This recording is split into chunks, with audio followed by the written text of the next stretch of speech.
O título desta palestra é Tiranos, Revoluções e Guerras. Parece um título horrível, mas é sobre isso que eu vou falar.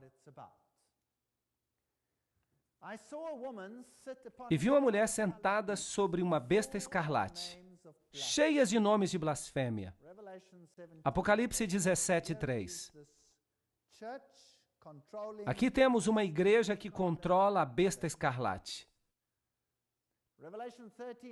Apocalipse 13:4 fala, e eles adoraram o dragão, sem saber, é claro, que deu o seu poder à besta, e adoraram a besta, que foi definida como aquele poder que governou durante 1260 anos. No entanto, recebeu a ferida mortal, mas há de governar de novo no final dos tempos. E nós já a identificamos como o catolicismo. E eles adoraram a besta dizendo, quem é semelhante à besta? Quem é capaz de fazer guerra contra ela? Aqui estão eles, prostrados diante desta besta estranha. Os reis do mundo, os figurões deste planeta. Eles prestam culto a ela, eles a adoram através da sua obediência. Eles concedendo autoridade estatal para lidar com qualquer questão. Aqui está uma citação interessante do livro Papado, Puseísmo e Jesuitismo. Qual é o objetivo dos jesuítas? De acordo com eles, eles somente buscam a glória de Deus. Mas se você examinar os fatos, perceberá que eles buscam simplesmente o domínio mundial.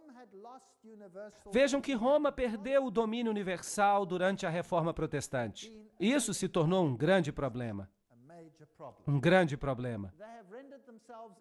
E eles se tornaram indispensáveis para o Papa, que sem eles não poderia sequer existir, porque o catolicismo se identifica com eles. Eles se tornaram indispensáveis aos governadores, e são eles que decidem acerca das revoluções. E dessa forma, sob um nome ou outro, são eles que governam o mundo. Vejam que o papado se coroou governante de todo o mundo. O Papa se tornou o governante do mundo. Este é o Sacro Império Romano, que se espalhou por todo o planeta. Se nós olharmos os séculos de revolução, começando em 1750 até 1850, vamos ver a Revolução Americana em 1776, e podemos perguntar aos presidentes que viviam então quem era o responsável por essas revoluções. Então, a Revolução Francesa, em 1789, a Revolução Espanhola, em 1823, a Revolução Polonesa, em 1831, as revoluções alemã e italiana, em 1848, em 1917 tivemos a Revolução Russa. E a partir dessa época nós passamos a ter guerras, como a Guerra de 1914 a 1918. Essa guerra fez com que a Revolução Russa se tornasse possível. E a Segunda Guerra Mundial de 1939 a 1945. Houve muitos conflitos neste planeta. Quanto sangue foi derramado neste planeta como consequência dessas revoluções? Por quê? Porque um poder quis assumir controle absoluto. E a Bíblia fala que foi o diabo que lhe concedeu esse poder, de modo que todos se sujeitassem a esse poder, e a nenhum outro. Vamos dar uma olhada nessa breve cronologia aqui. 1717, esse é um período em que houve muitas conflagrações neste planeta. A grande loja maçônica da Inglaterra foi fundada. A Inglaterra era um espinho na carne porque ela era uma nação protestante. Então, os maçons se estabeleceram ali para se infiltrar na Inglaterra. Em 1721, a primeira loja maçônica foi fundada na França. Em 1731, Benjamin Franklin foi iniciado como maçom. Em 1738, a Igreja Católica Romana condena a maçonaria. Agora, isto foi uma jogada brilhante. É isso que se chama pensamento dialético. Você cria uma organização, você se volta contra ela, os seus membros internos pertencem à organização, mas as pessoas que estão de fora, elas percebem que você se distanciou da organização e por isso nada que ela faz é culpa sua. Percebe a inteligência nisso? Mas vejam que todas as lojas maçônicas continuaram no Vaticano e todos os cardeais continuaram seus membros. deveria ser um exército protestante, sob o controle da ordem jesuíta, e nós apresentamos uma palestra inteira sobre isso. Aquela palestra sobre quem está por trás das sociedades secretas, e ela está disponível. Em 1758, Sir Francis Dashwood funda o Clube do Fogo do Inferno, e Benjamin Franklin visita a Inglaterra para discutir o futuro das colônias americanas com Dashwood. Em 1768, a fundação do rito da observância estrita, ou seja, grau 33º, pelo barão von Hund, com base na tradição templária. Este é um ponto interessante. Então, Frederico da Prússia, ou Frederico o Grande, eu não sei por que eles o consideram grande, mas de todo jeito foi ele que fundou a Ordem dos Arquitetos da África. E é ele que usa o título Illuminati para descrever as suas lojas neomaçônicas. Então, esta é uma história breve, para que nós continuemos. 1770, Benjamin Franklin foi eleito grão-mestre da Loja das Nove Irmãs em Paris. Em 1771, a maçonaria do Grande Oriente foi fundada na França. Em 1776, a Ordem dos Perfectibilistas, ou Illuminati, foi fundada. É assim que eles se chamam, perfeitos. Então, a Revolução Americana começa. Então, por volta de 1776, tudo já estava preparado. Em 1778, Pedro I fundou o Círculo Secreto. Em 1785, o Congresso Grão-Maçônico supostamente planejou a Revolução Francesa. Os Illuminatis foram banidos na Bavária e se tornaram subversivos ali. Em 1789, houve a Revolução Francesa. Em 1784, houve a conspiração dos iluministas para derrubar os monarcas Habsburgs. Eles pertenciam ao Sacro Império Romano. Eles atacaram os monarcas porque a monarquia sempre se opôs ao governo jesuíta. Eles baniam os jesuítas, mas ninguém podia banir o poder da Igreja Católica Romana. Em 1816, John Adams escreveu ao presidente Jefferson: será que nós não deveríamos ter aqui um enxame regular dessas pessoas, disfarçados de forma tão perfeita como somente o rei dos ciganos conseguiria? Disfarçados de pintores, editores, escritores e diretores de escola? Se já houve um corpo de homens que merecesse a condenação eterna na terra e no inferno, é esta sociedade de Loyola. Eles não mediam palavras naquela época, uau! Bem, eles estão falando dos novos jesuítas e eu tenho uma citação para tudo do que eu falo. Muitos escritores nos advertiram dessa grande conspiração dos jesuítas, como, por exemplo, Samuel Morse, o inventor do Código Morse. Ele tentava mostrar que uma conspiração contra as liberdades da República estava agora em plena ação, sob a direção do intrépido príncipe Metternich da Áustria, que sabia que era impossível obliterar esse exemplo encrenqueiro de grande e livre nação pela força das armas, então tentou realizar o seu objetivo pela agência de um exército de jesuítas. A quantidade de fatos e argumentos que vão provar a existência dessa conspiração vai deixar perplexo qualquer homem que abrir o livro com a mesma incredulidade que nós tivemos. Vejam então que essas eram as pessoas que os presidentes criam que estavam por trás de todas essas conspirações. O próprio presidente Abraham Lincoln disse: os protestantes, tanto do norte quanto do sul, certamente se uniriam para exterminar os sacerdotes e os jesuítas. Se eles soubessem que os sacerdotes, as freiras e os monges que diariamente chegam até as nossas praias com o pretexto de pregar a sua religião, nada mais são do que emissários do Papa e de Napoleão III. Ele também era um maçom. E de outros déspotas da Europa, para prejudicar as nossas instituições, alienar o coração do nosso povo, da nossa Constituição, das nossas leis e destruir as nossas escolas e preparar um reino de anarquia, aqui, da mesma forma como fizeram na Irlanda, no México, na Espanha, e onde quer que haja pessoas que queiram ser livres. Essa é uma declaração e tanto. 50 anos na Igreja de Roma, escrito pelo padre Charles Schinneke, ele era católico e se tornou protestante. Ele diz que esta guerra não seria possível sem a sinistra influência dos jesuítas. E nós devemos ao Papa o fato de que nós agora vemos a nossa terra vermelha com o sangue dos nossos filhos mais nobres. Abraham Lincoln, 1865, 16º presidente dos Estados Unidos. Esta é uma carta particular de Lincoln, que foi queimada por seu filho Robert, mas foi recuperada por Charles Schinneke. Ele era o confidente pessoal do presidente. Numa carta com data de 22 de janeiro de 1870, Mazzini escreveu a Pike. Pike era um alto maçom. Ele escreveu um manual da maçonaria escocesa. Ele disse o seguinte: Devemos permitir que todas as federações continuem exatamente como estão. Tudo deve parecer como era no início, com seus sistemas, suas autoridades centrais e diversos modos de correspondência entre os altos graus do mesmo rito, organizadas como estão no presente. Mas nós devemos criar um super-rito, que deve permanecer desconhecido, ao qual nós chamaremos os maçons do grau mais alto. Nós vamos escolhê-los. Com respeito aos nossos irmãos na maçonaria, esses homens devem prometer o mais absoluto segredo. Através desse rito supremo, nós vamos governar toda a maçonaria. E ela vai se tornar um centro internacional. Será o centro mais poderoso porque o seu endereço será desconhecido. Então, Albert Pike escreveu uma carta para Mazzini, com data de 15 de agosto de 1871, na qual ele disse que deveria haver uma ordem mundial. Uma única ordem mundial em que todas as nações do mundo se submeteriam ao controle de uma única organização. E para conseguir isso, eles fizeram planos. E há inúmeras citações para isso, eu coloquei várias delas na tela, porque alguém pode dizer, eu não confio nesta daqui, ou naquela outra, ou nesta outra. Então há referências aqui embaixo, referências aqui em cima, haverá referências em outros slides, de fontes diferentes. Ele disse, e por falar nisso, isso estava à disposição lá no Museu Britânico, e era exibida ali até que foi tirado dali. A Primeira Guerra Mundial, para derrubar o poder dos czares da Rússia, protetores da ortodoxia, e produzir um Estado comunista ateu. Será que isso aconteceu? Claro, e foi escrito muito antes do evento. Muito antes do evento. Isso foi escrito em 1871. Mas essa guerra começou em 1914. A Segunda Grande Guerra Mundial.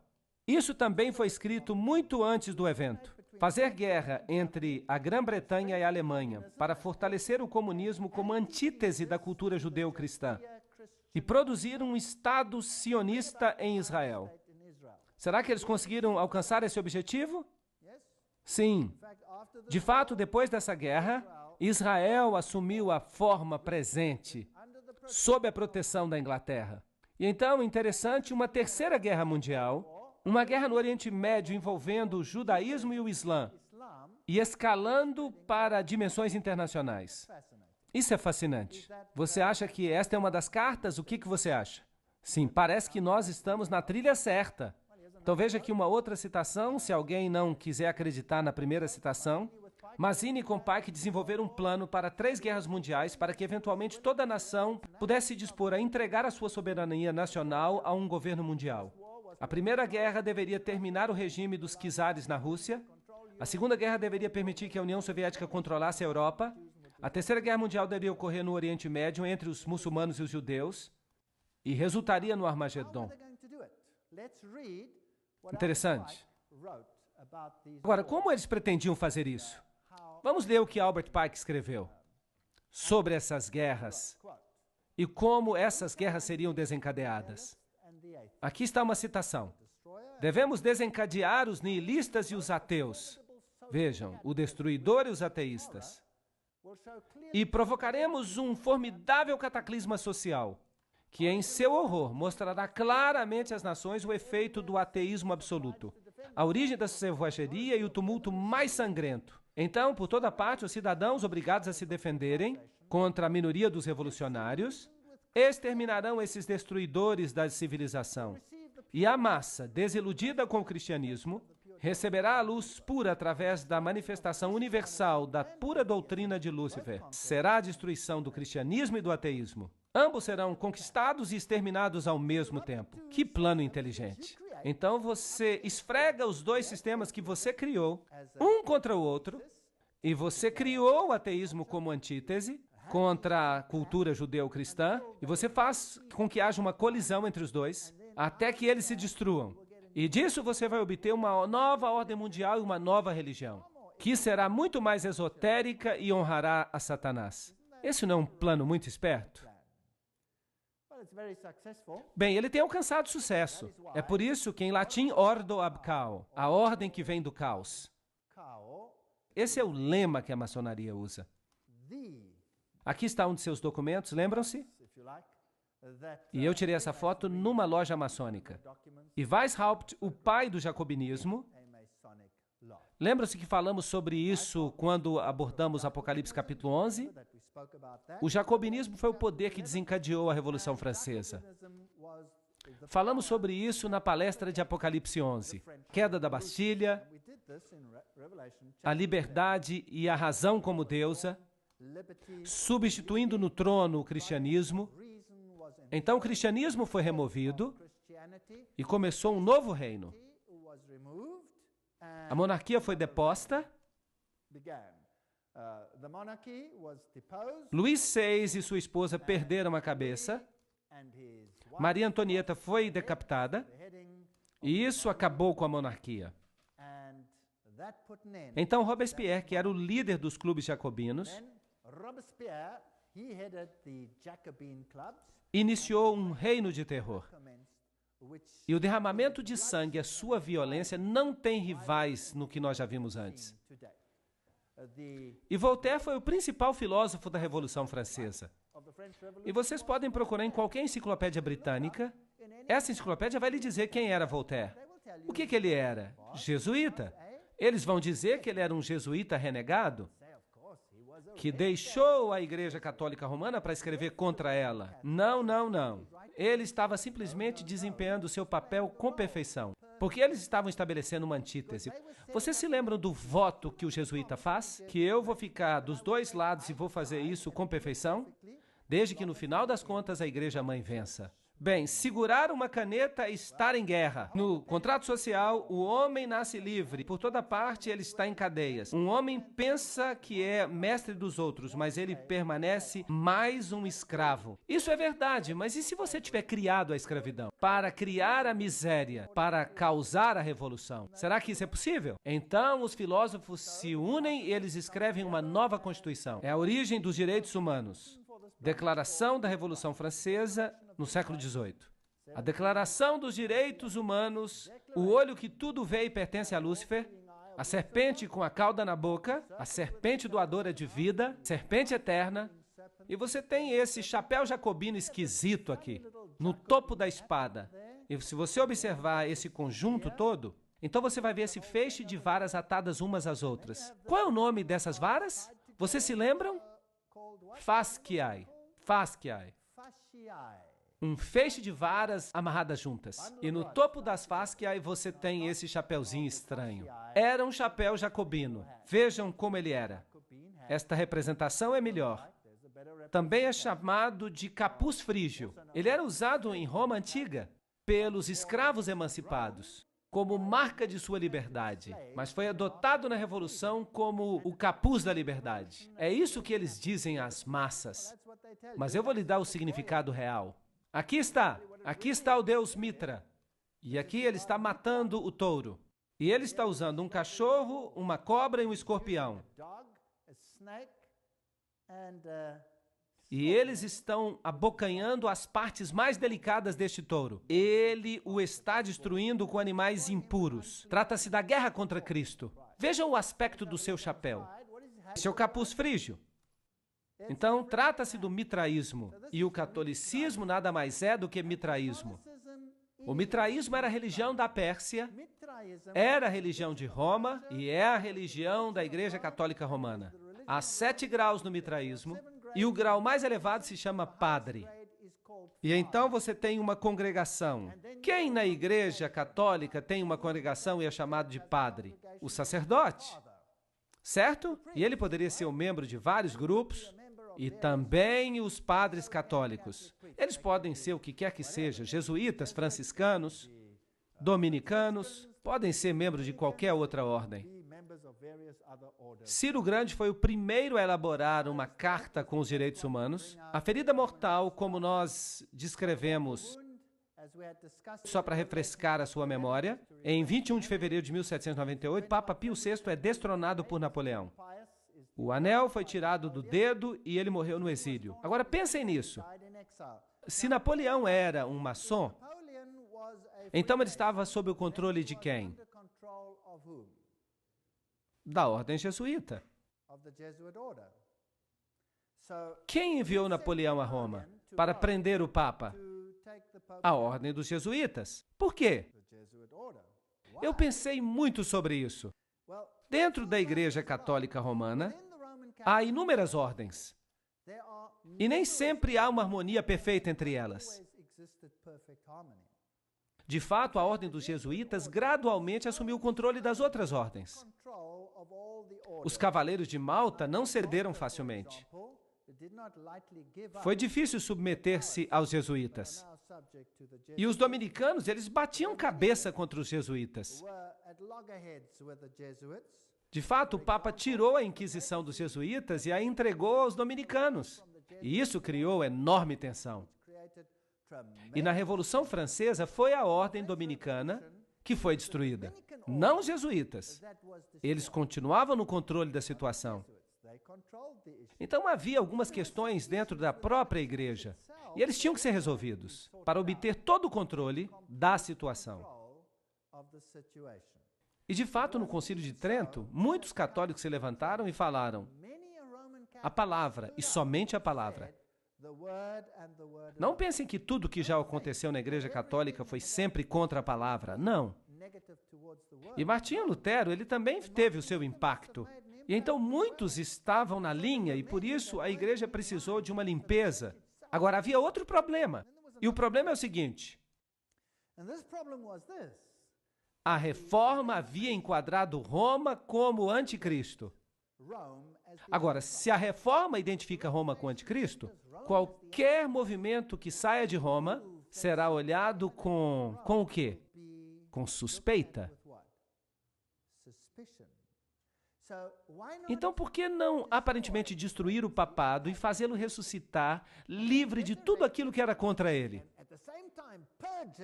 Ressuscitado como um poder final em completo controle dessas organizações. Está fazendo sentido para vocês? Isso seria um truque legal. E tudo aquilo que havia acontecido com aquele papado fraco ali seria desconsiderado, porque não poderia ser dele. Deve ter outra fonte? É assim que as sociedades secretas trabalham. Elas funcionam por trás de fachadas, por trás de fachadas, por trás de fachadas. Então vamos ver o que acontece. Por volta de 1804, Pio VII observa Napoleão se coroando imperador. Então Napoleão assume os estados do Vaticano. Então parece que Roma está diminuindo. Mas em 1848, Mazzini ataca Roma e então o Papa vai para o exílio. Então o poder papal desaparece e os protestantes ficam relaxados, basicamente. E essa é uma coisa perigosa a se fazer. Berthier leva o Papa cativo, Weishaupt e seus amigos jesuítas cortam o acesso ao Vaticano, lançando e liderando a Revolução Francesa.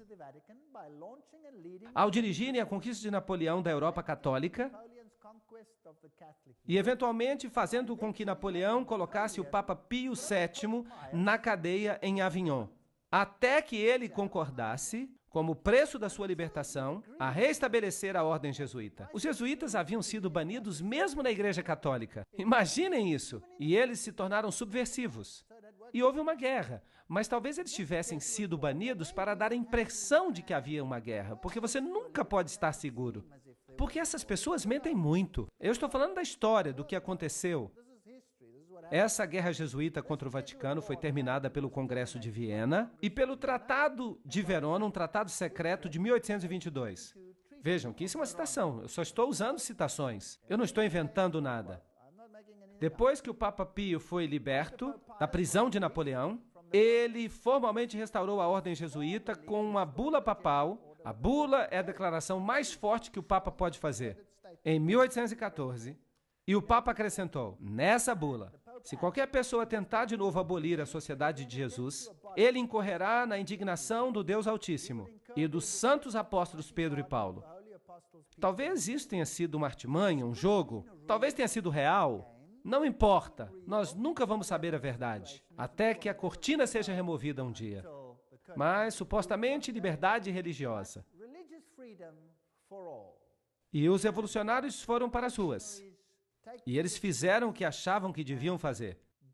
Aqui está José Bonaparte. 1768, 1866, se tornou rei da Espanha e ele se tornou um grão-mestre da maçonaria na França. Vejam que aqui você tem todas as conexões maçônicas e isso aqui foi tirado de um livro maçom.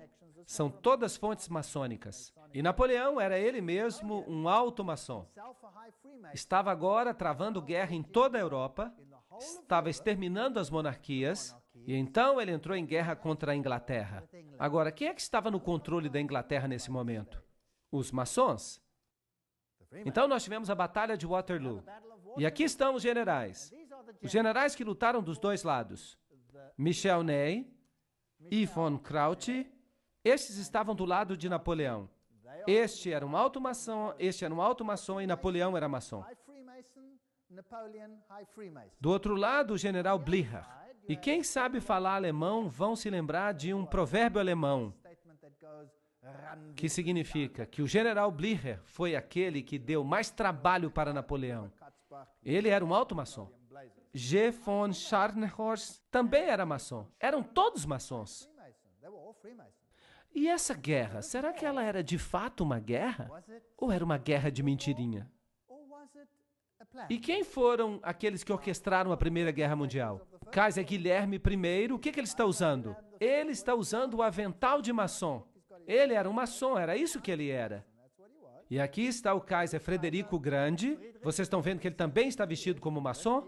E você pode encontrar essas figuras nos livros de maçonaria. Eles se orgulham de que esses reis todos eram maçons. Então, todas essas guerras foram planejadas por maçons. E quem é que governava os maçons? Os jesuítas? Vamos agora dar uma olhada nos Estados Unidos. Aqui está o Capitólio, esse grande prédio. Aqui está a pedra fundamental do prédio, construído maçonicamente em 17 de setembro de 1932. Porque naquela época, os Estados Unidos já eram governados por maçons. Claro que o povo comum não sabe disso, as instituições continuam as mesmas, mas estão sendo infiltradas. Se você observar a arquitetura, a águia, o simbolismo, o que você tem aqui é a adoração ao sol. Este é o mapa da cidade de Washington. Este é um simbolismo maçônico. Você tem aqui um bode de cabeça para baixo no mapa da cidade. Aqui você tem o compasso. E tudo funciona em blocos de 13. Por exemplo, o templo maçônico fica na rua 13. Todo o mapa da cidade de Washington é organizado de forma maçônica, dedicado a Lúcifer. Claro que os habitantes não sabem disso. A Casa Branca é construída com esta tremenda estela por perto, a altura da qual é 555 pés, não 666, porque este número pertence a uma hierarquia superior em Roma, mas temos 555.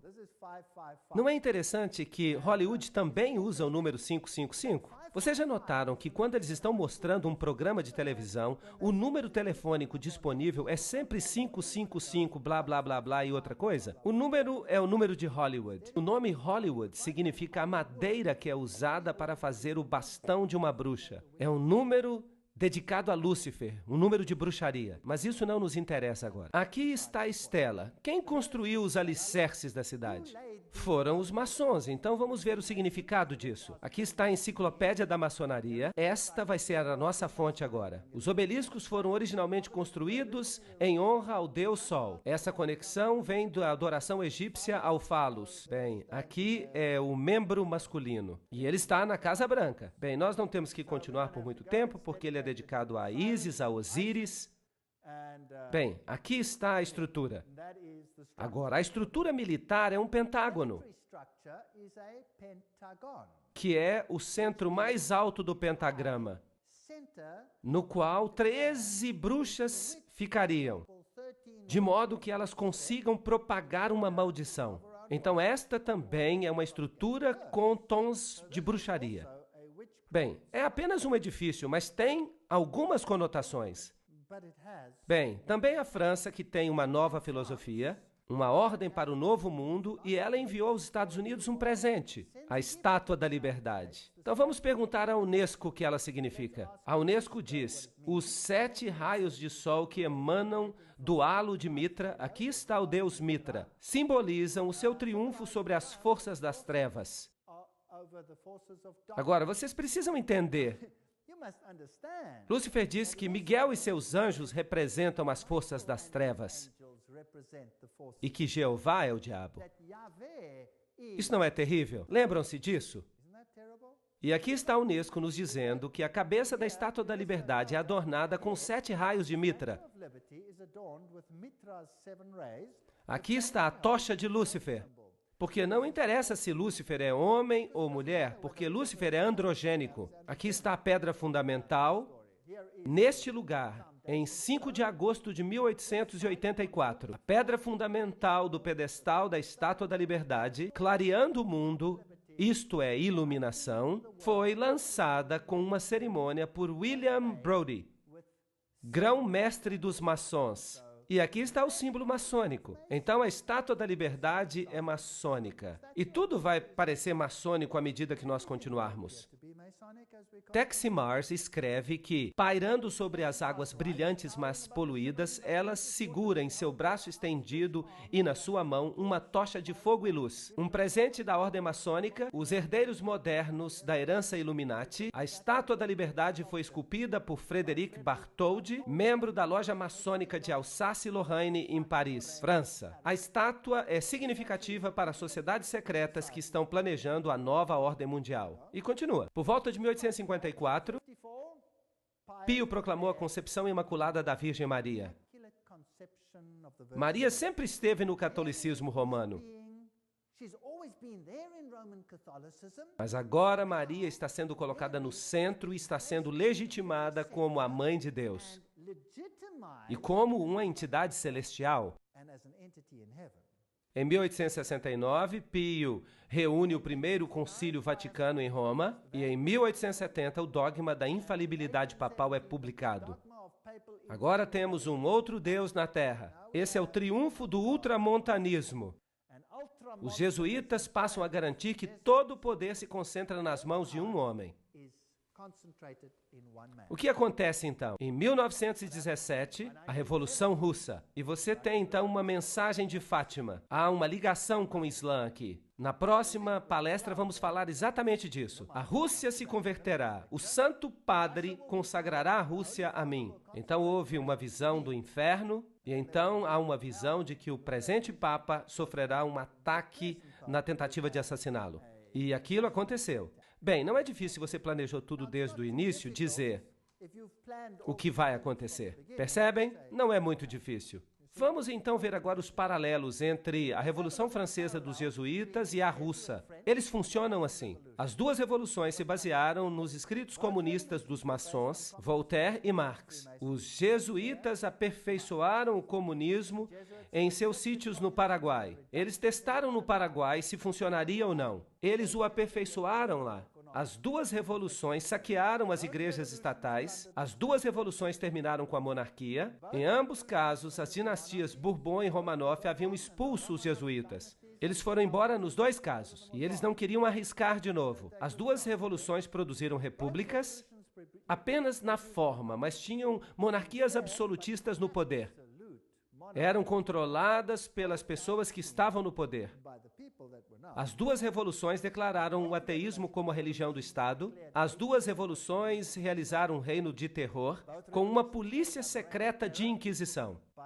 E, imaginem, foi mesmo um reino de terror. Milhões morreram. Stalin é pessoalmente responsável pela morte de milhões de pessoas. As duas revoluções resultaram em ditadores militares responsáveis pela eliminação dos que discordavam. O mesmo padrão, se funcionou uma vez, por que não usá-lo de novo? As lições aprendidas nessas repúblicas platônicas, lá no Paraguai, elas forneceram a base para o Manifesto Comunista de Marx, pela qual toda a nação da Terra seria diminuída a uma redução guarani, assim destruindo a classe média branca protestante, à medida que restaurasse o feudalismo comunal da Idade Escura de César e do Papa. Isso é uma citação. É uma declaração forte, mas ela resume tudo. Então, Karl Marx, em 1844, escreveu o Manifesto Comunista. Foi neste momento que ele o escreveu. E ele foi publicado em 1848.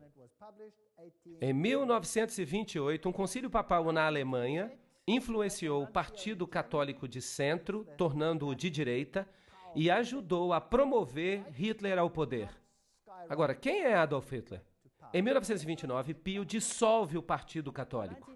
Ele já tinha feito o seu trabalho e as pessoas já estavam prontas para votar. E no mesmo ano ele se coroa como soberano do mundo. Que arrogância! Agora o Papa se tornou o soberano do mundo. No mesmo ano, ele assina alguns documentos. Agora, um governante precisa ter um país e ele então recebe de volta o seu pequeno estado, o menor estado do mundo. E agora, de novo, o papado volta a ser uma entidade política. Ele tinha estado morto, ele não era naquela época uma entidade política, e é por isso que a besta recebeu uma ferida mortal. E agora ele retoma o seu poder. E agora, de novo, ele volta a ser uma besta. A sua ferida foi curada. Está certo? É por isso que o jornal São Francisco Chronicle, quase citando a Bíblia, diz: ao assinarem esse documento, a ferida foi curada. Agora estamos prontos para a guerra. 1934. Na Iugoslávia, uma organização chamada Ustashi é fundada e ela é uma organização terrível. Seus membros acabam assassinando o rei Alexandre da Iugoslávia. Agora, os Ustashi são uma organização militar com aspectos nazistas e eles praticamente mataram os sérvios. Eles matavam todo mundo que era ortodoxo, forçando-os a se tornarem católicos ou a morrerem. Tinham que escolher um dos dois. Mas ninguém fala nada sobre essa matança que ocorreu aqui nessa época. Em 1941, a Croácia se declara independente. E a matança começa.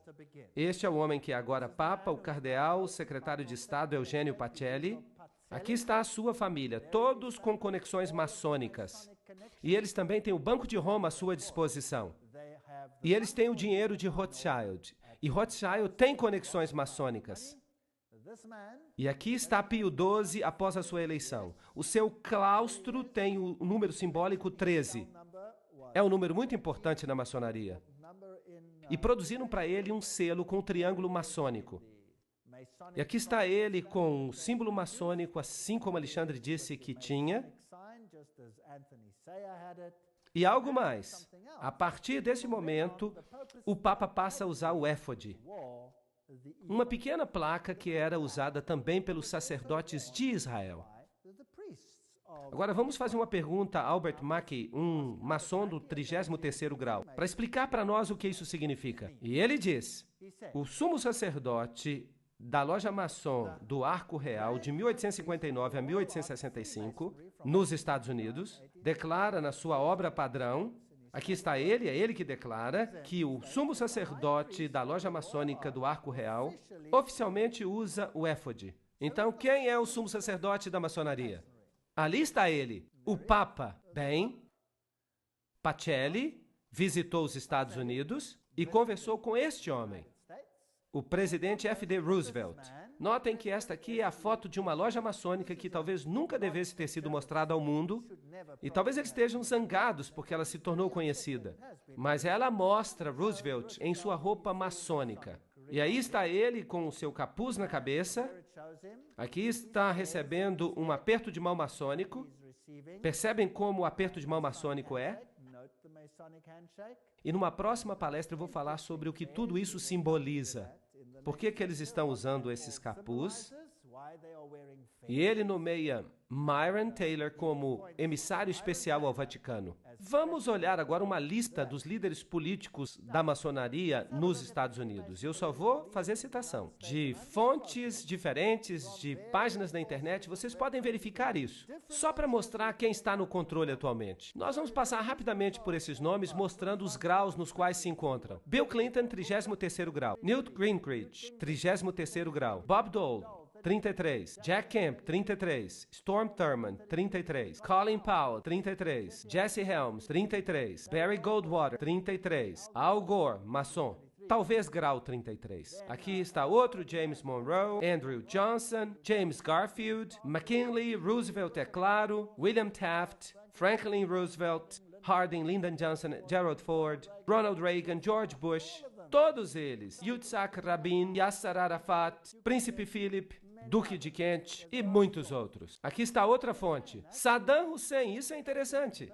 Vamos ter que falar dele. Ele também era grau 33 na maçonaria. Tony Blair, grau 33. Gerhard Schröder, primeiro-ministro da Alemanha, grau 33. Benjamin Netanyahu, grau 33. Yasser Arafat, grau 33. Ronald Reagan, Gorbachev, Helmut Kohl, Shimon Peres. Helmut Kohl também faz parte do Comitê dos 300. François Mitterrand, grau 33. Ele era da Loja Maçônica Grande Oriente. Yitzhak Rabin, Willy Brandt. Todos esses aqui eram maçons. Aqui há mais. Joseph Stalin, ele era um dos Illuminati, que fazia parte da Loja do Grande Oriente. Leon Trotsky, também da Loja do Grande Oriente. Henry Kissinger, membro do Comitê dos 300. J. Edgar Hoover, grau 33. Cecil Rhodes, Aleister Crowley. Walt Disney era um maçom do grau 33. Olaf Palme, Al Gore, Tony Blair. Joseph Mengele. Isso é interessante. Ele era o assassino em massa dos nazistas. Ele era um dos Illuminati. Robert McNamara. Estão todos aqui, até Billy Graham. Vamos continuar.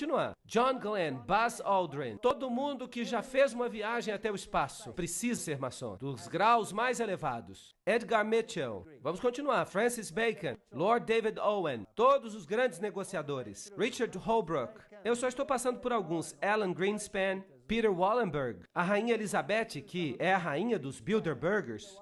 O Príncipe Felipe, a Rainha Beatriz, ela pertence ao Comitê dos 300. O Príncipe Bernardo da Holanda, também do Comitê dos 300. E nós podemos continuar lendo. Ted Kennedy, Rockefeller, o Barão Guy de Rothschild, Hillary Clinton, que é uma dama da Sexta Ordem, ela é uma maçom muito elevada. Albert Pike, é claro, vocês também conhecem. Bertrand Russell, Otto de Habsburg, todos estes são maçons. Aqui está Edgar Hoover, o presidente Dwight D. Eisenhower. Aqui está ele honrando com uma grande cruz de grau 33, numa cerimônia especial da Casa Branca, e eles não têm vergonha de nada disso. Praticamente todos os presidentes dos Estados Unidos estão na galeria presidencial da loja. Eu mesmo tirei esta foto. Eu entrei na loja maçônica, eu entrei na sessão dos presidentes e eu tirei cada uma dessas fotos. E então saí. Eu não fiz isso. De qualquer forma, eles estão todos ali. São todos maçons. Se você olhar o dólar americano, coisas muito interessantes aconteceram na época de Roosevelt. Há este símbolo no dólar, há aquele outro símbolo no dólar. Nós não temos tempo para explicar tudo. Aqui está a frase, em Deus confiamos, o número 1. Se você observar este símbolo aqui, está escrito, assim começa a nova ordem dos séculos. Agora, se você intercalar o hexagrama, então você vai ter A-S-N-O-M, que é um anagrama da palavra maçom. Se você olhar do outro lado, você vai perceber alguns objetos e então se aponta para... E então está escrito ARLTO, abreviatura de Arlington. Há muitas coisas sobre as quais eu poderia falar, muitas coisas interessantes. Se você observar o número 1, se você observar essa pequena meia-lua, há uma estrutura aqui. Será que você consegue ver? É um microponto. Você tem que olhar com uma lupa e você vai perceber uma pequena coruja na lua. E ao redor nós temos uma teia de aranha. Há muito simbolismo aqui. Agora, se você observar as moedas antigas, vai perceber que as antigas divindades eram associadas à coruja. E quando nós fizemos uma visita àquele bosque na Boêmia, o que eles adoravam lá? A grande coruja da Boêmia. E vocês viram os presidentes dos Estados Unidos curvados diante da coruja da Boêmia. Foi muito assustador. Agora, observem este símbolo. Aqui está o olho que tudo vê, pertencente a Lúcifer. Ele ainda não está integrado à base do triângulo. Quando ele for integrado, Lúcifer terá o seu reino. Aqui está. Assim começa a nova ordem dos séculos. A nova ordem das épocas. E há 13 níveis aqui. Na base encontra-se a data da independência dos Estados Unidos, que é também a mesma data da fundação dos Illuminati. Você tem a teia de aranha, símbolo da nova era. Você tem aqui uma faixa, um laço, que pertence a Lúcifer. Você pode percebê-lo aqui, nesta Igreja Católica Romana. Aqui você tem Anubis, aqui você tem a Fênix, o símbolo de Júpiter, do deus Júpiter, a caveira com os ossos, e aqui está a fita. Estão vendo? Tem uma associação com Júpiter. Todos esses símbolos nos dizem uma mesma história interessante. Do outro lado, você tem esse símbolo. Há 9 penas, há 13 flechas. há 13 folhas, há 13 pentagramas, eles recebem a forma de um hexagrama, você tem a águia, você tem uma declaração aqui, é pluribus unum, entre muitos um, ou seja, nós vamos unir todos os povos. Este é o simbolismo de uma nova ordem mundial. Está no dólar. O mundo todo será unido sob um governo central. E este governo será submetido ao controle de Lúcifer, não a Jesus Cristo. Agora, Jesus Cristo sabe disso, permite que isso aconteça e Ele está no controle. Ele nos diz de antemão que isso vai acontecer. E então, no final da história, será Jesus que vai governar este planeta.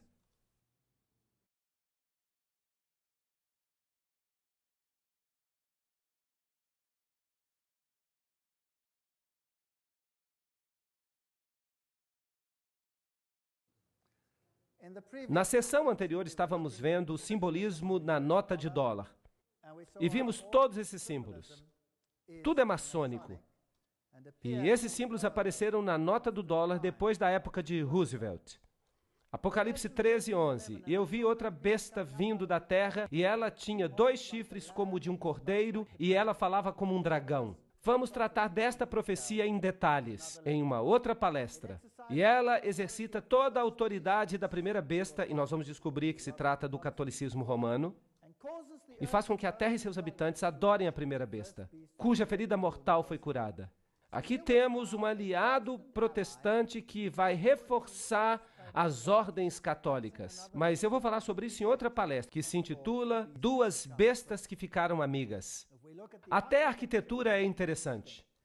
Aqui está a Basílica de São Pedro, aqui está o prédio do Capitólio. A arquitetura é idêntica. Claro que o prédio foi planejado, o prédio americano, pelos maçons.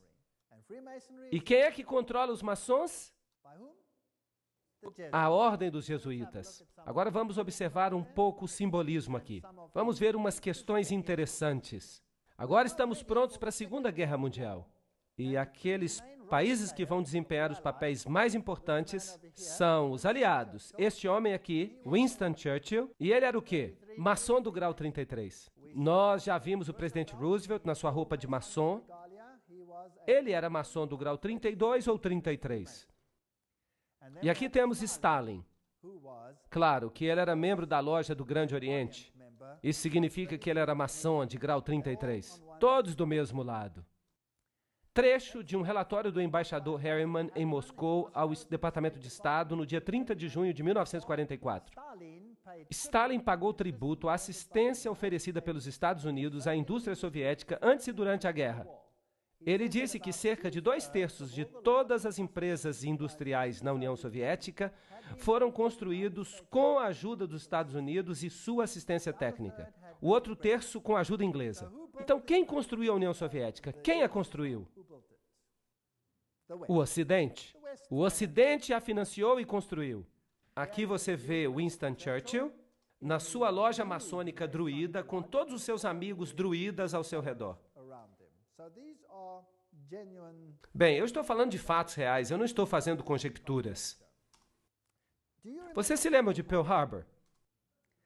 Felizmente, os 50 anos da declaração de segredo já passou, e agora sabemos como fato, porque isso já foi revelado, que os americanos sabiam que Pearl Harbor ia ser atacado, não é verdade? E eles decidiram que eles não fariam nada a respeito. Por quê? Porque eles precisavam de um incidente para iniciar a guerra. A Constituição americana não permitia que os Estados Unidos entrassem na guerra, e eles precisavam de um incidente. Por isso, eles o criaram. De fato, isso é um assassinato em massa do seu próprio povo, não é verdade? Eles sabiam a respeito, já era conhecimento comum. Isso está nas notícias, acabou-se o pacto de segredo dos 50 anos, e agora ninguém mais pode negar isso. É um fato. Então, os Estados Unidos, já uma vez na história, matou milhares dos seus habitantes para permitir que uma coisa que não era possível antes se tornasse possível depois. Já que tiveram sucesso uma vez, vocês acham que eles podem repetir isso? Eu fico imaginando. E o outro lado? Hitler. Hitler disse, eu aprendi muito da ordem dos jesuítas. Até agora, nunca houve nada mais grandioso na Terra do que o sistema hierárquico da Igreja Católica. Eu repeti muito de sua organização no meu próprio partido. A SS foi constituída de acordo com os princípios dos jesuítas. Himmler, o chefe da SS, tinha uma conexão íntima com os jesuítas através de seu pai e irmão. Hitler falou dele: eu posso ver que Himmler é o nosso Inácio de Loyola. E Joseph Goebbels também era um jesuíta treinado. Então vemos os dois lados. Quem os controlava a ambos? Os mesmos partidos. Isso é chamado de tese e antítese. Goebbels, Himmler, esses homens eram jesuítas. Eles eram fascistas. Adolf Hitler, fascista, usando o simbolismo do Deus Sol. A cruz maltesa, os símbolos do Deus Sol. Aqui está ele com Hindenburg. Ele mesmo era maçom. Tudo isso foi planejado. Ele ganhou os jovens para que ficassem de seu lado. Uma das principais personagens católicas a ajudar Hitler a assumir o poder foi Franz von Papen. E Franz von Papen era, obviamente, o líder do Partido Católico. Foi ele que promoveu a Hitler. Então pode-se dizer que a Igreja Católica promoveu a Hitler. Essas duas fotos têm significado maçônico, mas vamos falar sobre isso mais tarde. Vejam que os símbolos que o Terceiro Reich escolheram eram símbolos maçons. Vejam que houve uma aliança feliz no início, mas depois ela deteriorou. Percebam aqui uma saudação do tipo maçônico. Hitler se reuniu com os líderes da igreja e vejam aqui os cardeais fazendo a saudação a Hitler. Percebam que a igreja se envolveu intimamente com o movimento nazista. Aqui estão vários cardeais saudando a Hitler. O Papa e o Führer. Vejam que até hoje há uma dificuldade muito grande para que o Papa Pio seja canonizado por causa das suas conexões com o movimento nazista. Aqui está o novo bispo do Reich, Ludwig Müller. Ele era protestante, estava saudando a Hitler. Ele está apertando a mão com Hitler. Vejam que o bispo protestante anterior já não mais existia, porque Hitler o havia executado. Então, este aqui era uma marionete. Vejam aqui, católicos e protestantes, um do lado do outro. Tentem entender a guerra. Vamos pensar sobre ela. Quem é o problema em termos da Igreja Católica? Em primeiro lugar, a Igreja Ortodoxa no Oriente havia sido um problema, mas a Primeira Guerra Mundial resolveu isso. O czar tinha sido removido e a Igreja Ortodoxa foi sujeitada, como serão todas as igrejas, para que tudo pareça certo, ao ateísmo comunista. Mas os líderes do comunismo eram todos católicos. De fato, eu já viajei a muitos desses países e os mais velhos me disseram daquelas pessoas: agora nós entendemos. Porque os líderes do regime comunista, porque todos eles frequentavam a Igreja Católica. Se eles eram ateus, por que eles eram católicos tão bons? Esse exército poderoso é então construído, a Alemanha é dividida. O norte da Alemanha, e particularmente o lado oriental da Alemanha, é todo protestante. São luteranos, e todos eles são céticos em relação ao papado. Mas o sul da Alemanha é todo católico. Nos países ortodoxos, como toda a União Soviética, você tem a igreja ortodoxa controlando a mente das pessoas. Agora, desde que o comunismo assumiu, isso foi reduzido, foi sujeitado. A igreja ortodoxa foi sujeitada ao Estado. Então vem uma guerra tremenda. E os símbolos levados aqui são os símbolos de Lúcifer. São também usados na teosofia. Você pode vê-los aqui. Aqui está a suástica. Aqui está a serpente que vê tudo. E o próprio Adolf Hitler era um tremendo ocultista. É claro que, como iniciado jesuíta, é isso que ele tinha que ser. Mas a roupagem externa de religião que ele tinha era o catolicismo. Você encontra a mesma suástica aos pés de Buda. E como eu já lhes disse antes, Foi um sacerdote jesuíta, o padre Stempfel, não Hitler, que realmente escreveu Minha Luta. Então, um jesuíta escreveu o livro. A SS tem o mesmo símbolo da caveira e ossos. Notem aqui a caveira com os ossos cruzados. E aqui temos o lema: a minha honra é ser leal. O princípio da lealdade. A SS tinha sido organizada por Himmler de acordo com os princípios da ordem jesuíta e ela se transformou numa espécie de nova Inquisição. E qualquer pessoa que não obedecesse ao sistema era destruída. Nós lemos muito na literatura atualmente a respeito dos 6 milhões de judeus que foram mortos. Mas nós nada lemos sobre 2,5 milhões de pessoas brilhantes que viviam na Alemanha. Todos os professores, todos os intelectuais e os alemães mais educados foram mortos por Adolf Hitler. Vejam que um regime assim não pode tolerar as pessoas pensantes. Então eles diminuem a capacidade mental das pessoas. O que eles precisam ter são as massas e a elite, os catecúmenos e então do outro lado a superelite. Isso é irritante. Lembram-se daquele jornal jesuíta? Civiltà Católica? Esse é o órgão dos jesuítas. E ele diz francamente: o fascismo é o regime que corresponde mais intimamente aos conceitos da Igreja de Roma. E o fascismo é fascinante. Desculpem-me o trocadilho. O fascismo tem apenas um líder central. Vejam, o Papa, eventualmente, um líder central. Um líder central e controle absoluto sobre as pessoas, e ainda assim as pessoas acreditam que são livres, porque essas pessoas obtêm tudo o que pedem. E vejam que, diferentemente do comunismo, as pessoas têm direito à propriedade, mas esse direito é um direito qualificado. E eu vou explicar isso numa próxima palestra. Aqui estão as fáscias, lembram-se delas, um feixe de varas, sempre acompanhadas por um machado que simboliza o poder sobre a vida e a morte, carregadas pelos oficiais romanos como símbolo de autoridade. Sob a República, o cônsul ou pretor, quando ele começava uma expedição, ele fazia os seus votos no Monte Capitolino. É onde o Vaticano se encontra hoje. Isso é muito simbólico. Ele era aclamado imperator, em outras palavras, um líder, por suas tropas. Ele decorava suas fáscias com flores de louro e, na sua volta, ele depositava garlândias sobre o Monte Capitolino. Tudo leva a Roma. É uma história fascinante. Onde você encontra as fáscias, você deve saber que Roma está por trás delas. As fáscias podem ter esta forma, ou então o machado pode estar no meio, ou pode ser uma lança, como foi na Revolução Francesa. Tudo isso aqui é fáscia. Onde as fáscias podem ser encontradas? Em 1888, a campanha do futuro presidente Grover Cleveland, Benjamin Harrison o derrotou, mas Cleveland foi reeleito para um mandato não consecutivo em 1892. Aqui está a águia em pé sobre 2 fáscias. Conseguem ver?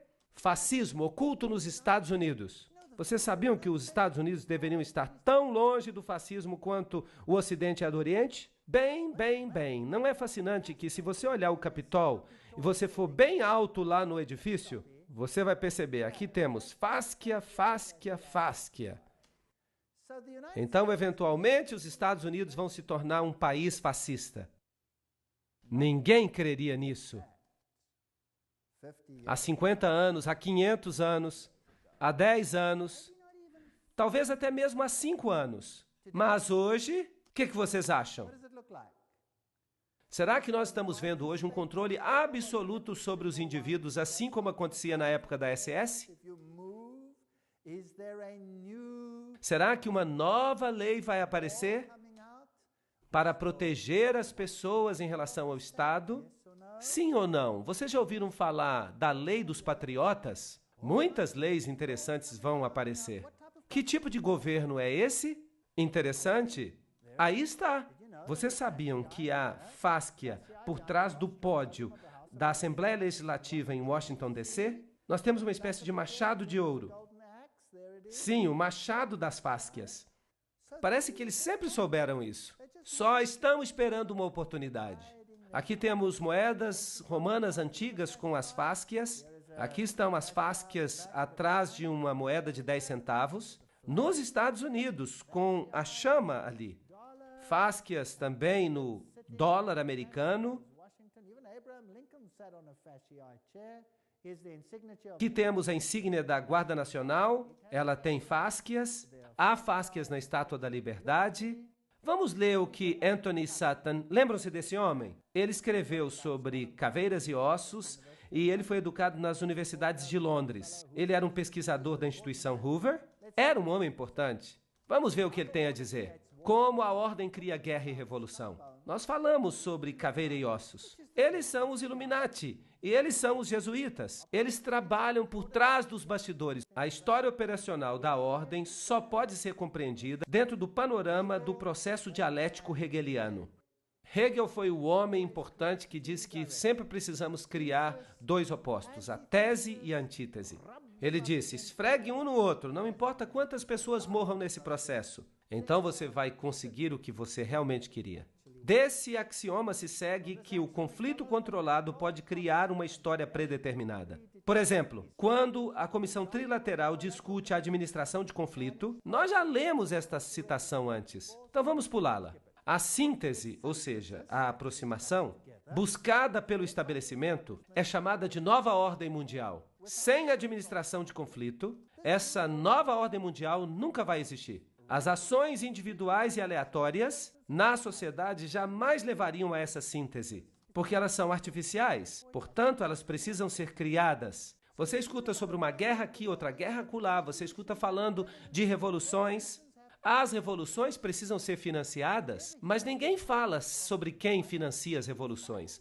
Quem é que financia as revoluções? Quem as administra? Então você tem os nazistas contra a União Soviética, você tem a Coreia do Norte, o Vietnã do Norte, um monte de gente contra os Estados Unidos, e esses conflitos, eles produziram lucros e empurraram o mundo cada vez mais perto para um único governo mundial. E não é lógico que seja isso que Satanás queira. Ele quer um governo único mundial. Na filosofia de Hegel, o conflito da direita política e a esquerda política, ou tese e antítese nas expressões de Hegel, é essencial para avançar o movimento da história e produzir a própria mudança histórica. Vocês já notaram que todas as nações do mundo têm um partido de direita e um partido de esquerda? Já ouviram falar disso? E no seu país também há, senão não haveria razão para nós votarmos. Há sempre dois. Agora vamos dar uma olhada como isso funciona. O presidente Woodrow Wilson fez esta declaração. É um presidente falando. Alguns dos homens mais importantes dos Estados Unidos, nas áreas do comércio e da manufatura, eles sabem que há um poder tão organizado, tão sutil, tão completo, tão onipresente que seria melhor eles não falarem sobre ele em voz alta, quando eles tentam condená-lo. Ahá! Aqui está o poder que controla todas as coisas. Karl Marx, no Capital, ele propõe que o capitalismo seja a tese e o comunismo seja a antítese. Por isso, há jesuítas que defendem o capitalismo e há jesuítas que defendem o comunismo. O conflito de opostos deve, no sistema hegeliano, produzir uma sociedade que não seja nem capitalista nem comunista. Isso é síntese. Além do mais, no esquema hegeliano de eventos, esta nova síntese refletirá o conceito do Estado como Deus. E o indivíduo será totalmente subordinado a esse Estado poderoso.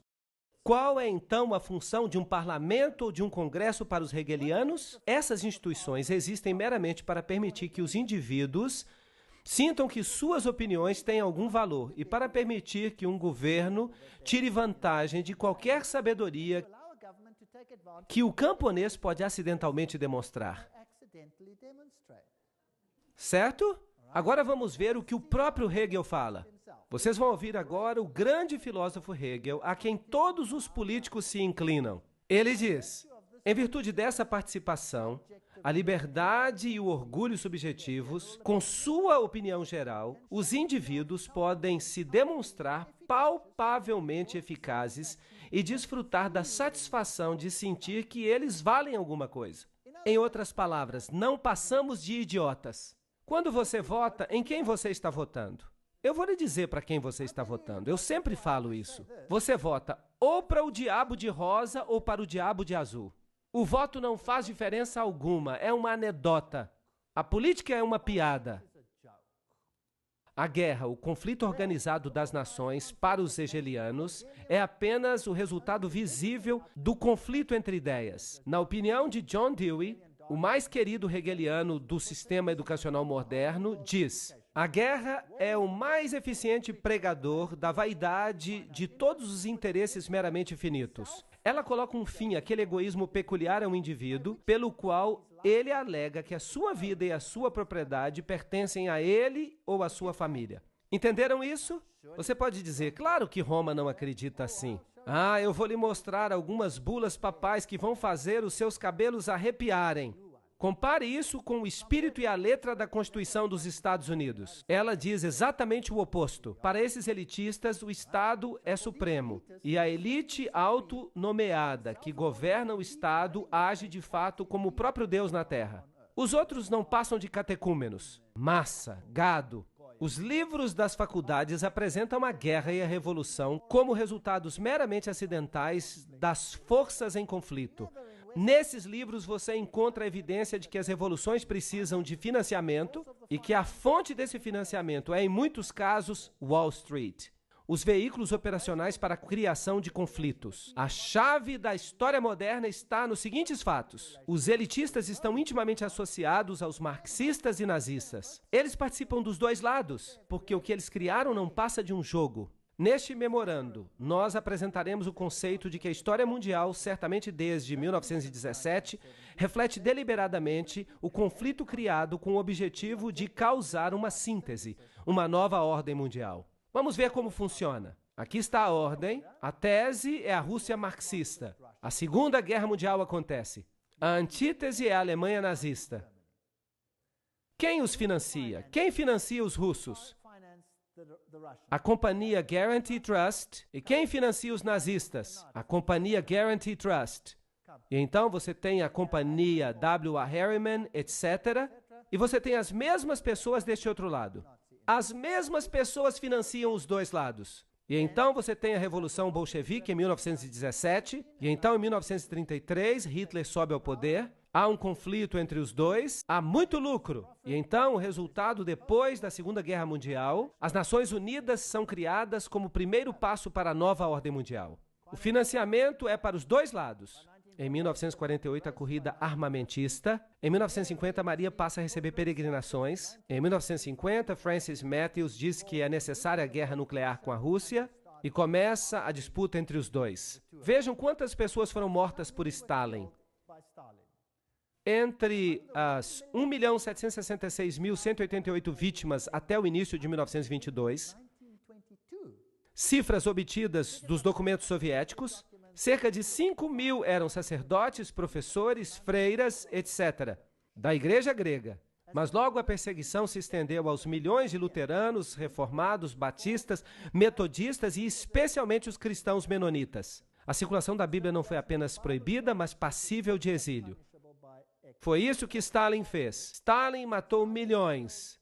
Nós ouvimos de 6 milhões de judeus, mas é melhor pensarmos em termos de 30, 40, 50 milhões de pessoas. Quando falamos de Stalin, o maior assassino em massa que este mundo já conheceu. Foster Dulles, presidente Kennedy. Qual é a história aqui? Aqui está Kennedy, e ele é casado com esta jovem Jacqueline. E eles começaram a dirigir os Estados Unidos em direção a um tremendo conflito. Todos os presidentes têm jogado esse jogo. Eventualmente, esse presidente morre. E este aqui assume. Lyndon Johnson. Querem saber algo interessante? Um presidente tem que fazer um juramento à Bíblia para que ele possa assumir o cargo. Vocês sabiam que Lyndon Johnson se recusou a fazer o juramento pela Bíblia? Lyndon Johnson fez o juramento com a juíza Sarah T. Hughes. Logo após o assassinato, a juíza trouxe uma pequena Bíblia para que fosse feito o juramento. Mas esta foi substituída por um missal romano, um livro de missas, que estava no avião. Então ele se recusa a jurar pela Bíblia, ele jura pelo missal católico. Isso não diz algo, não é interessante? Eu acho isso muito interessante. Então por que esse presidente teve que morrer? Ele era católico, afinal das contas. Será que é possível que nem todo católico seja tão facilmente enganado? Aqui está o desfile das motocicletas passando. Aqui está a senhora Kennedy ajudando os agentes. O agente Clint Hill sobe no carro. Ele sobe na traseira depois do tiro no presidente. Aqui estão as rosas que ela recebeu. Muito interessante. Aqui está Dallas. 22 de novembro de 1963. John Fitzgerald Kennedy, 35º presidente dos Estados Unidos, visitou Dallas. Isso é interessante. Vejam o número 11 ali em cima. Aqui está o edifício. Aqui está o edifício de onde ele saiu. Ele foi aparentemente assassinado daquela janela. É isso que dizem. Aqui está uma visão mais ampla. Aqui está a placa. E eles escreveram ali o que aconteceu. Em 22 de novembro de 1963, esse edifício ficou notoriamente conhecido quando Lee Harvey Oswald, e alguém teve o trabalho de sublinhar isso, supostamente, atirou no presidente John Kennedy e o matou. A maioria das pessoas não crê que Lee Harvey Oswald assassinou o presidente. O carro do presidente veio por esta rua. Esta árvore ainda não existia. E o tiro saiu daquela janela lá em cima. E o assassinato aconteceu mais ou menos no lugar onde eu estou em pé para tirar esta foto. Note que quando o carro veio aqui, ele estava deste lado da estrada. E imaginem centenas de pessoas em pé de cada lado da rua. E aqui há uma pequena elevação e você pode avançar um pouco mais nela. Você vai chegar até uma cerca. E se você olhar dessa cerca, você vai ver a rua aqui. E aparentemente, quando os tiros foram disparados, cerca de 100 pessoas, inclusive a polícia, eles não correram na direção do edifício, eles correram para essa elevação na direção da cerca. Então, por que eles correram para frente do presidente e não para trás do presidente? Aparentemente, se diz que Lee Harvey Oswald deu o tiro por trás e ele foi o único a dar tiros. Ele deu um tiro por trás e o atingiu aqui. Seria um tiro maravilhoso, por falar nisso. Só há um problema. A cabeça do presidente não foi para frente, ela foi para trás. E ele então o atingiu na garganta. E havia uma pequena entrada na frente e uma saída enorme por trás. E eu pergunto, o tiro chegou pela frente ou por trás? Pela frente? Não apenas isso. Houve tiros também de outros lugares. E eles se intercalaram de modo que todos eles atingiram o presidente. Há evidências que até mesmo o motorista, que era canhoto, se virou e deu um tiro no presidente com um revólver também. Ele foi acertado inúmeras vezes. Das testemunhas que correram na direção da cerca, cerca de 100 deles, quase todos eles, exceto por uma ou duas mulheres que foram ridicularizadas, foram também assassinados. Isso não é estranho? Você não acha que seria estranho todas as testemunhas morrerem? É estranho. Este foi um dos maiores encobertamentos a existir. Aqui está a cerca. E quando você olha para cá, era assim que era. Alguém por trás da cerca poderia atirar. Esta seria a visão de trás da cerca. Eu tirei esta foto. E o carro estaria aqui. E ele teria atingido o presidente desta distância bem curta. E ele teria atingido pela frente. E é interessante que a cabeça do presidente se moveu para trás e para o seu lado esquerdo. Uau! Assim. Isso significa que ele deve ter recebido o tiro do lado da frente? Certo? Isso não é lógico? Muito bem. Será que sou eu que estou dizendo isso ou isso é conhecimento público? Isto é conhecimento público. Mas, no entanto, é negado pelo governo. Ele só tem um bode expiatório, Lee Harvey Oswald. Aí está o lugar onde Kennedy morreu, bem na direção daquela cerca. Vamos olhar então como morreu JF Kennedy. Vamos ver como a televisão mostrou essa questão. E você então vai ter a sua própria opinião. Vamos ligar o som? Dallas, Texas, 22 de novembro de 1963. Presidente John F. Kennedy assassinado. 37 anos depois, o povo americano ainda não sabe a verdade.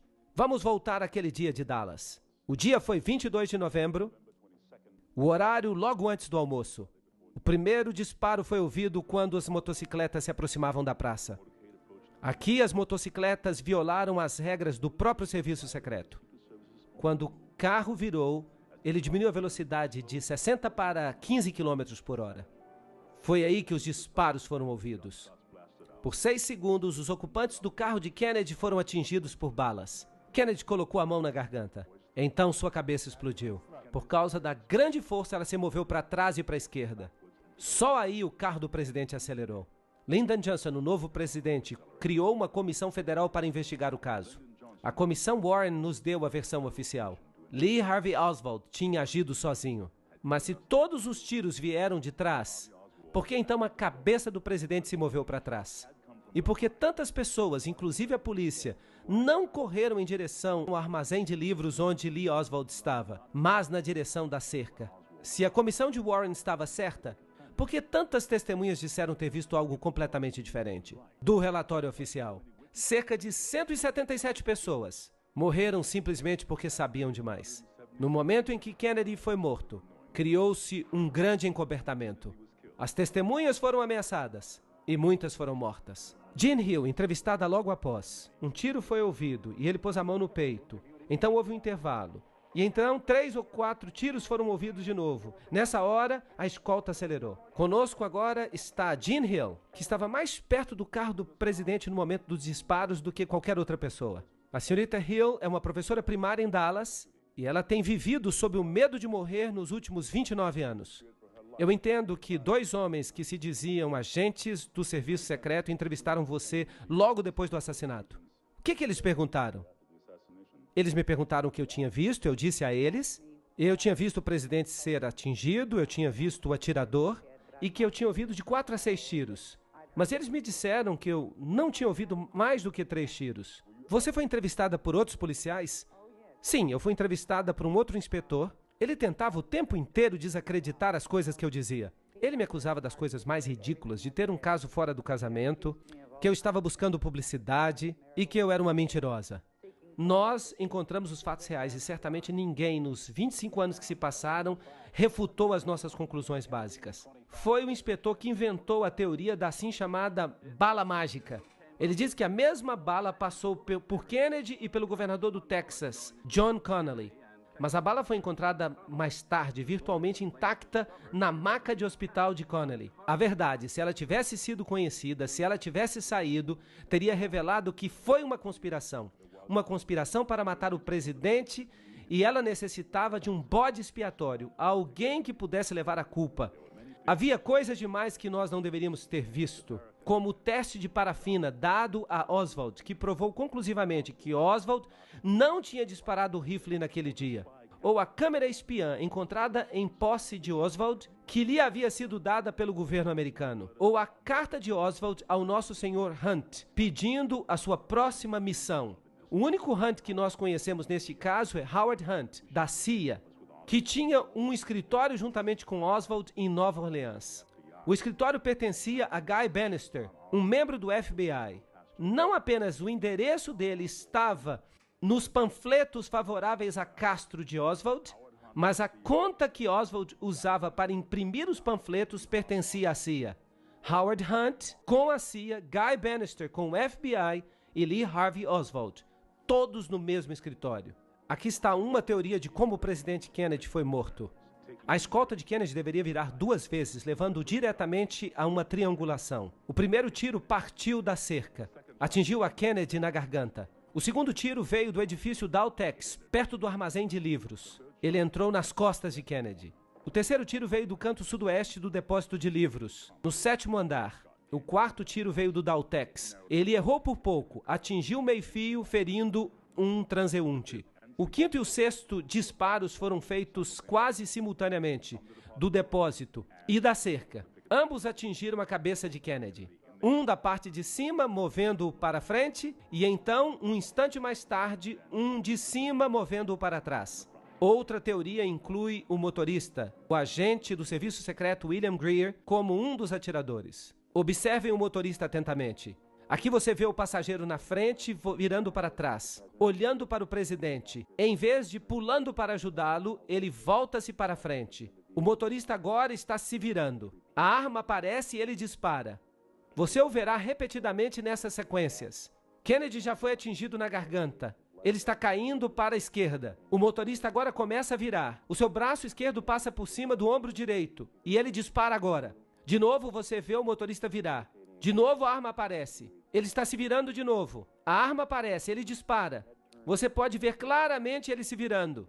A arma aparece sobre o seu ombro direito. Uma das primeiras atividades de William Greer, o motorista, depois que a limusine presidencial chegou ao Hospital Parkland, foi conseguir um balde e uma esponja com água. E ele começou a lavar o sangue e pedaços de cérebro que estavam na limusine do presidente. Há uma nova teoria sobre o assassinato de John F. Kennedy. Um cientista do governo diz que as fitas da polícia dão nova evidência de um segundo atirador. Se puder ser provado que o barulho na fita é um disparo e que ele de fato veio daquela colina cheia de grama, então teríamos evidência de que havia um segundo atirador, além de Harvey Lee Oswald. Mas até agora, poucos concordam com as conclusões a que chegou Thomas. Eu gostaria de saber por que demorou tanto para que esta informação e a verdade fosse exposta. Em primeiro lugar, ela não foi exposta ainda, e eu não acho que ela jamais o seja. Os segredos do governo têm uma finalidade, e uma finalidade apenas.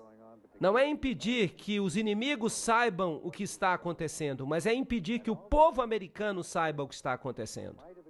E toda evidência que existe, ou pode ter existido, que implicaria o governo no assassinato de Kennedy, pode-se ter certeza que essa evidência foi agora destruída. Então, mesmo que mostremos tudo agora, as chances de resolver o assassinato de Kennedy e atribuir a culpa a um partido suspeito é quase impossível. Por que alguém mataria um presidente dos Estados Unidos tão popular? Kennedy estava alterando o status quo. Ele sabia que ele não podia mais confiar na CIA. Ele estava transferindo as operações secretas diretamente para os chefes de Estado. Logo depois disso, ele despediu Alan Dulles, que tinha sido diretor da CIA desde 1953. Kennedy continuava a fazer inimigos, embora evitasse confrontações. Ele até ordenou que as tropas americanas saíssem do Vietnã. Bem, vocês perceberam o motorista se virando, se vocês conseguiram. É difícil de ver. Você viu a cabeça virando para cima. Você deve ter visto tudo isso. O livro Assassinos do Vaticano diz que depois do fracasso da invasão da Baía dos Porcos, o presidente Kennedy mudou. Por causa da traição do Conselho de Jesuítas com respeito às relações estrangeiras na pessoa de McGeorge Bundy, ele procurou quebrar a CIA em milhares de pedaços. Agora, a CIA é o serviço secreto. Para que quebrar isso? Então ele exigiu a volta da moeda americana até o padrão de ouro. Isso era um grande problema. Isso pararia o tesouro americano. E uma outra coisa que ele disse, eu vou separar a igreja do Estado. Eu acho que isso foi um grande engano. Um engano aos olhos dos jesuítas. Lembrem-se que Loyola disse, finalmente vamos ganhar uma engenhosa ascendência sobre princesas, nobres e os magistrados de todos os lugares, para que eles estejam dispostos a nosso comando de sacrificarem até mesmo suas relações mais íntimas, seus amigos mais próximos, quando dissermos que é para o nosso interesse e vantagem. Isso é fascinante. Nós sabemos que Jacqueline Kennedy cresceu num convento jesuíta. Mas vamos deixar assim. Um dos principais escritores dos discursos de Nixon durante 3 anos inteiros foi o padre jesuíta, reverendo John McLaughlin. Ele escrevia os discursos de Nixon por um salário de $32.000 por ano. Era muito dinheiro naquela época. E aqui está o próximo presidente, Gerald Ford.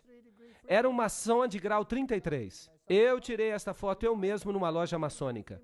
E ele assina dizendo que é um maçom de grau 33. Essa gente não é quem ela diz que é. Quando nós olhamos para ele, e nós olhamos esses apertos de mão e a aliança santa entre o papado e os Estados Unidos da América, e por falar nisso, esta foto é muito importante. E Reagan nomeou este homem para ser um representante no Vaticano. Em 1987, o Papa João Paulo II visita os Estados Unidos e o presidente Reagan se encontra com ele e diz, quando falardes, ouviremos. Não há nenhuma separação entre igreja e Estado aqui, pois de todo o nosso coração nós desejamos tornar esta terra melhor ainda. E o Papa respondeu, eu venho como amigo, amigo da América e de todos os americanos, católicos, ortodoxos, judeus, todos os homens de boa fé. Isso é interessante. Vejam aqui os dois juntos, de novo, esta é uma foto maçônica. mas não vamos falar em detalhes.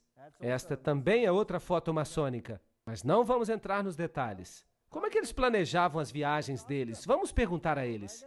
Aqui está Ronald Reagan, planejando a sua visita ao presidente da Rússia. Gorbachev propôs uma reunião em Reykjavik, na Islândia. Washington concordou.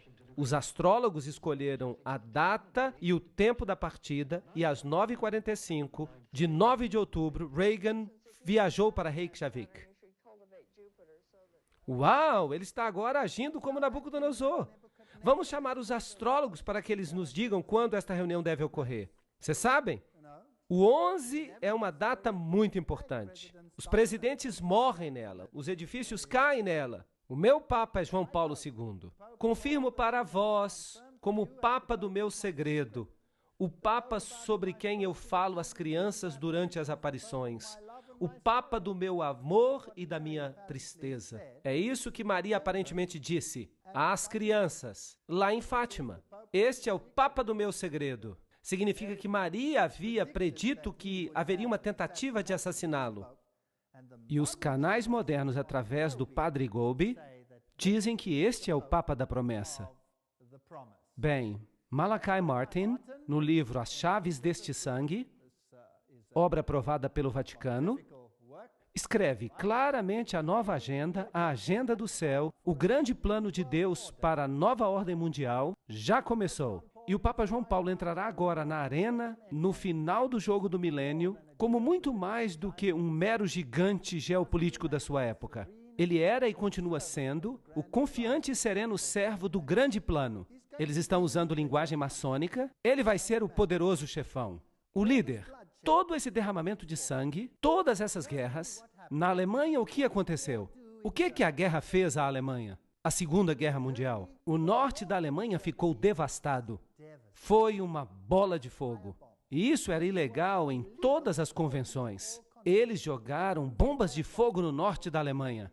Hamburgo foi destruída por uma bomba de fogo. Agora, as bombas de fogo não destroem apenas alvos militares. O que elas destroem? Elas queimam as pessoas vivas. Elas foram jogadas para destruir as pessoas. E então, na Alemanha Oriental, todo o conclave protestante foi separado e entregue à Rússia Soviética por 2 gerações. E foram obrigados a seguir o ateísmo.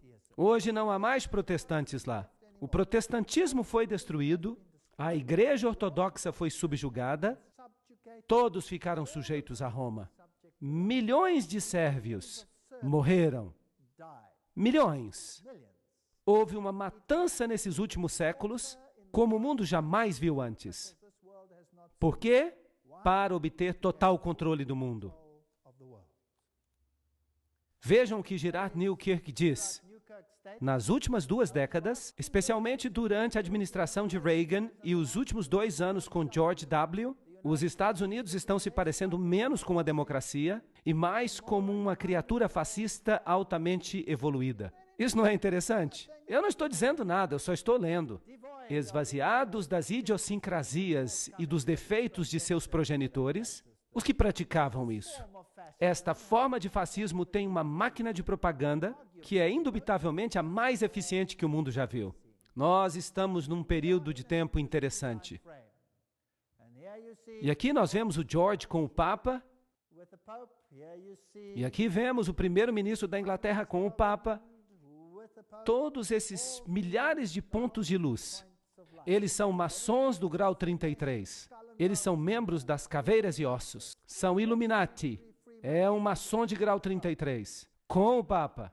Vamos ver agora esta fotografia. Aqui está o presidente George W. Bush com o Papa, debaixo da fotografia de Inácio Loyola. Quem vai ser o grande líder espiritual da nova ordem mundial? Preste atenção nesta foto. O Papa sentado no altar de Corazim. Isso ocorreu quando ele visitou Jerusalém, Israel, recentemente. No fundo, nós vemos Cristo, com um livro aberto onde está escrito: amai os vossos inimigos, virei em breve. O que mais você vê? No trono, uma cruz de cabeça para baixo. Ali está o Papa de novo com uma cruz de cabeça para baixo. símbolo da vitória de Lúcifer sobre Cristo. A situação é uma situação triste. Nós olhamos os ensinamentos do iluminismo, nós observamos os ensinamentos da ordem maçônica, das sociedades secretas, e nós vimos que Lúcifer é o Deus deles. São eles que dizem isso. E então, o que devemos fazer? Sair dela, povo meu, para que não participeis de seus pecados. Eu creio que nós estamos no limiar da história. Eu acredito que os eventos finais estão se desdobrando. E eu creio que nós não precisamos ter medo, porque Deus disse que Ele lhes daria a oportunidade para que eles se revelassem.